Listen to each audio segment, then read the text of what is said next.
I'm Emma, 32 years old, and I still remember that morning, not because it was special, but because it broke me in ways I didn't know were possible.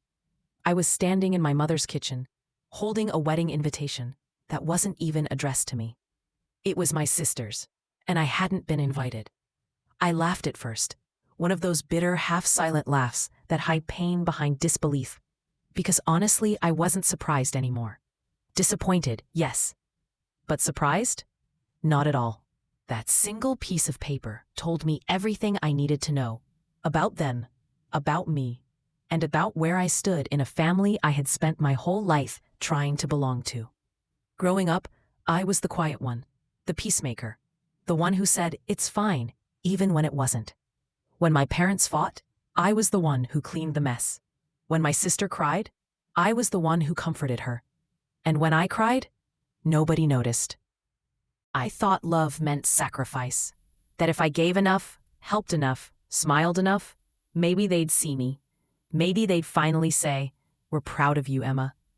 But that day, standing in my mother's kitchen, I realized they never would. Because people who only love you when you're convenient will never love you when you set boundaries. I remember staring at that invitation for so long that the letters started to blur. Then, quietly, I whispered to myself, "This is it. This is where I stop begging for a seat at tables that were never meant for me." And I meant it. That day wasn't the day I lost my family. It was the day I started gaining myself back. The first few weeks after that moment felt strange, empty almost. When you've spent your whole life chasing approval, silence feels like punishment. But eventually, silence starts to sound like peace. I started doing small things, journaling again, walking every morning, cooking just for myself. Simple, quiet things that reminded me I was still here. And somewhere between those silent walks and lonely dinners, I realized I wasn't broken. I was just finally alone with myself. That's when the healing began. But healing doesn't come easy. It's not a straight line. Some days, I woke up feeling unstoppable, ready to conquer the world. Other days, I barely made it out of bed. Sometimes I'd hear a song my sister loved, or smell my mother's perfume in a store, and feel my chest tighten all over again. And that's the part people don't talk about. That even after you walk away, grief still finds you. But every time I felt that ache, I reminded myself, pain is proof that you cared, and healing is proof that you're still here. A few months later, I got a message from my mother. 4 words, "We miss you, Emma." And for a second, I almost gave in. Because that's what I'd always done. Go back, apologize, make it easy for everyone but me. But this time was different. I took a deep breath and said out loud, "You miss the version of me who never said no. She's gone." I never sent a reply, and for the first time in my life, the silence didn't hurt. It healed. You see, walking away doesn't always mean closing the door with anger. Sometimes it means leaving quietly, without hatred, without explanation, just peace. Because you can love people deeply and still choose to protect your peace from them. You can forgive without forgetting. You can care without going back. And that's exactly what I did. Months turned into a year. Life slowly started to bloom again. I built my own traditions. Birthdays with friends who feel like family. Holidays spent laughing instead of pretending. I filled my walls with photos of people who actually showed up for me, not because they had to, but because they wanted to. And when I looked around one day, I realized something beautiful. I hadn't lost a family. I had built a new one. Still, there are days when memories hit me like waves. A smell, a laugh, a familiar song. And for a moment, I'm that little girl again, standing in the corner of the kitchen, trying not to cry. But now, instead of breaking, I breathe through it. Because I know the difference between pain that destroys you and pain that grows you. And this is growth. I know some people will never understand. They'll say, "But Emma, family is everything." And I'll say, "Exactly." That's why I stopped letting mine hurt me. Because love without respect isn't love. And peace that costs your self-worth isn't peace. If I've learned anything, it's this. You don't owe anyone access to you just because they share your last name. You don't have to keep proving your worth to people who refuse to see it.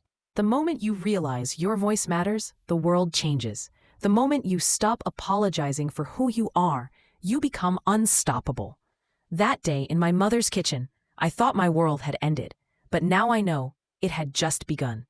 I built myself from the ground up, piece by piece, scar by scar, and every version of me that tried to please them, she didn't fail. She prepared me for this one, the version of me that stands tall, speaks her truth, and never begs to belong again. If you're listening to this right now and you feel that same ache, that same loneliness that comes from walking away from people who should have loved you better, I want you to hear me clearly. You're not weak for leaving. You're not selfish for choosing yourself.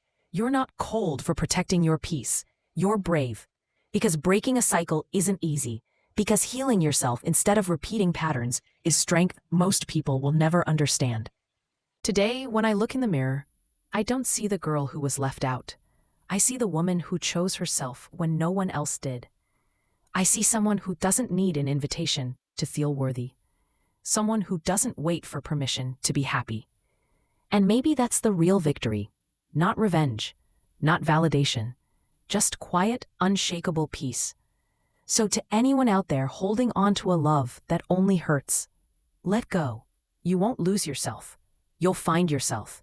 And one day, like me, you'll look back and say, that was the day I stopped trying to be enough for everyone else and finally became enough for myself. In the end, I've learned that sometimes the greatest act of love isn't holding on. It's letting go. Letting go of people who can't meet you where you are. Letting go of the need to be understood by those who never tried to listen.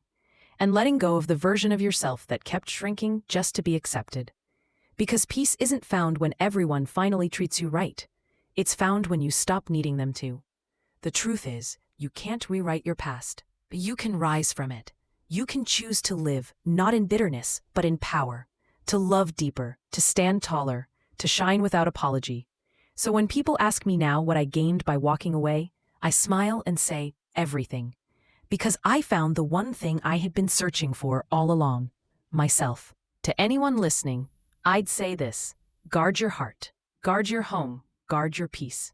Sometimes the hardest choice, walking away, is the only way to keep your soul alive.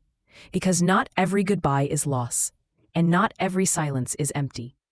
Some silences are sacred. They're the sound of your healing, the proof that you finally stopped chasing what was breaking you. So let them misunderstand you. Let them talk. Let them go. You're not here to convince anyone of your worth. You're here to live it. And when you do, when you choose peace over approval, self-respect over acceptance, you'll realize something powerful. You never lost them. They lost the privilege of knowing you. Because in the end, peace isn't found in being chosen. It's found in choosing yourself.